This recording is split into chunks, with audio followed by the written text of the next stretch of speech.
Hello everyone, it's Adrian Wilson here, oboist in Ensemble 360.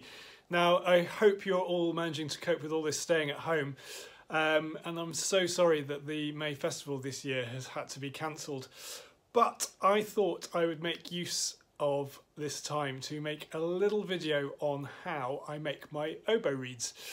Now, you may or may not know that every time you hear me in concert, I will have spent the previous few days handcrafting my reed, and I just thought it might be a little bit interesting for you to see how one gets to this, it having started off its life being a humble piece of tube cane.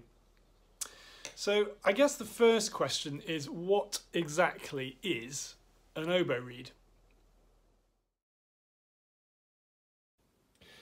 So an oboe is known as a double reed instrument, and that is because an oboe reed is effectively two pieces of cane which are tied on with thread to a piece of metal tubing covered in cork, which is called a staple.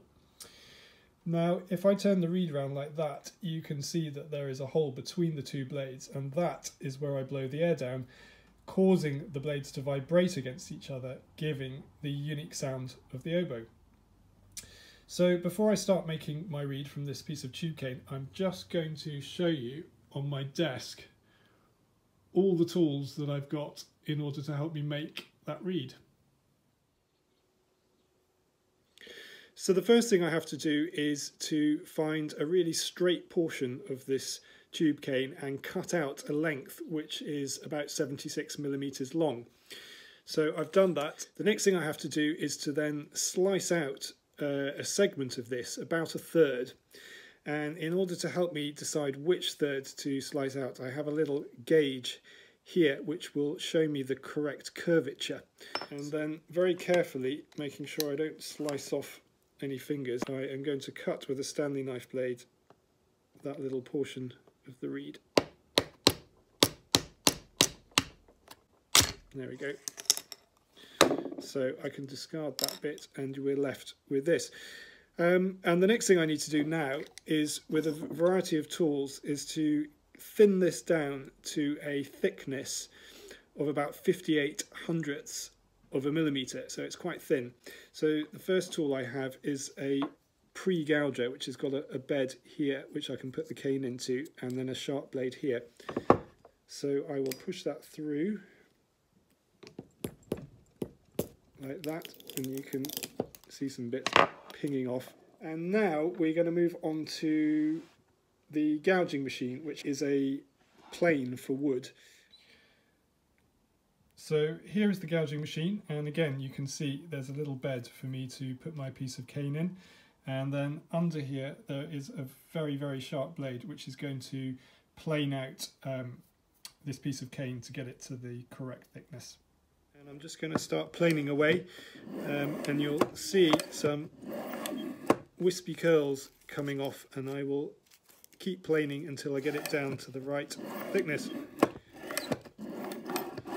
So that's now done, and I can take my piece of cane out of the gouging machine, and you can see it's now a lot thinner, but I will double check it with my micrometer. So this piece of cane is exactly 58 hundredths of a millimetre, so that's perfect. The next stage is I need to just check that the wood is of the right density, and to help me with that I've got this machine here which is called a Hardness Tester, and effectively tells me how squashy the cane is. If a piece of cane is too hard, then the finished reed is going to be really tough work to blow, and if it's too soft, the pitch will not be very stable on the finished reed. So I shall just check this, and this piece is fine. So the next stage is going to be to fold this piece of cane in half and then shape it around this metal template here. But before I can do that, I need to soak this piece of cane for about 10 minutes to make it malleable enough to do that.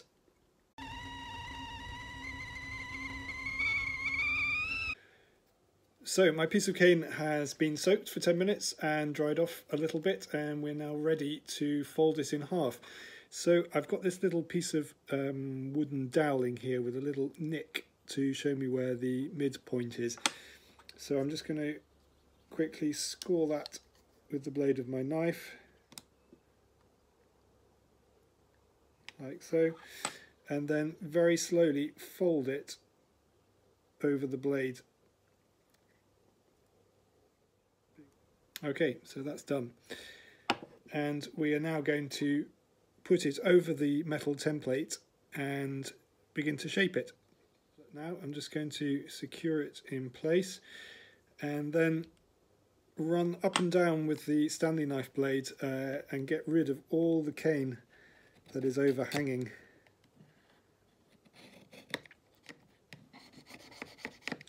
And now you can see that the piece of cane is exactly the same shape as the template there.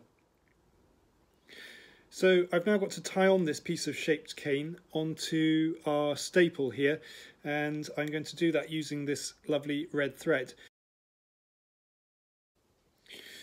So it's now looking very much like an oboe reed, but of course there is no hole at the top yet, so what I need to do is to get a little metal plaque and insert that between the two blades and then pull like that. So a very clever machine here. We've got our profiler and we've got our reed blank, which is lying on this plaque here, and then if you look closely here we've got a metal template here which has got the outline of our basic scrape that we're going to put onto our reed. And then up here we've got a ball bearing which is going to roll over that template when I move this handle backwards and forwards, and this very sharp blade up here is then going to transfer the shape of that template onto our reed blank. So I'm just going to start gently here. So that's one side. Just take it off and twist it around.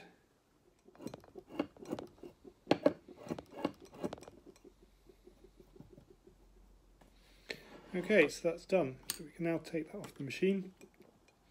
So here's the reed off the profiling machine, and you can hear it already is making a noise.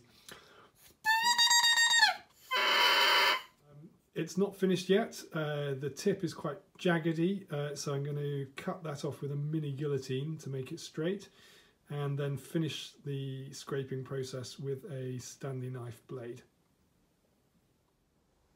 I guess my basic hit rate with reeds is probably about 1 in every 6 I make will ever see the inside of a concert hall. About 1 in every 6 I make will ever see the inside of a concert hall, and we will probably get another one out of those 6 that will do some rehearsals and practice.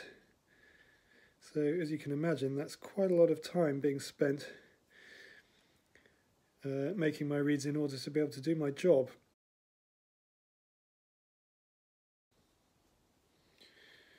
Right, so we can now give it a go, fingers crossed.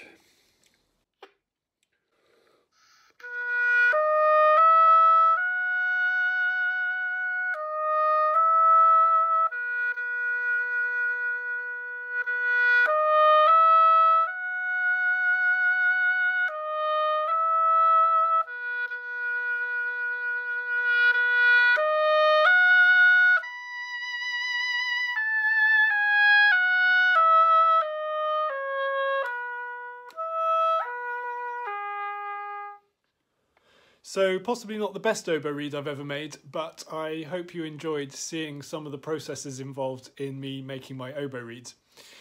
But more importantly than that, I sincerely hope that we will be both playing and listening to live music again before too long. And until such time, please do take good care of yourselves.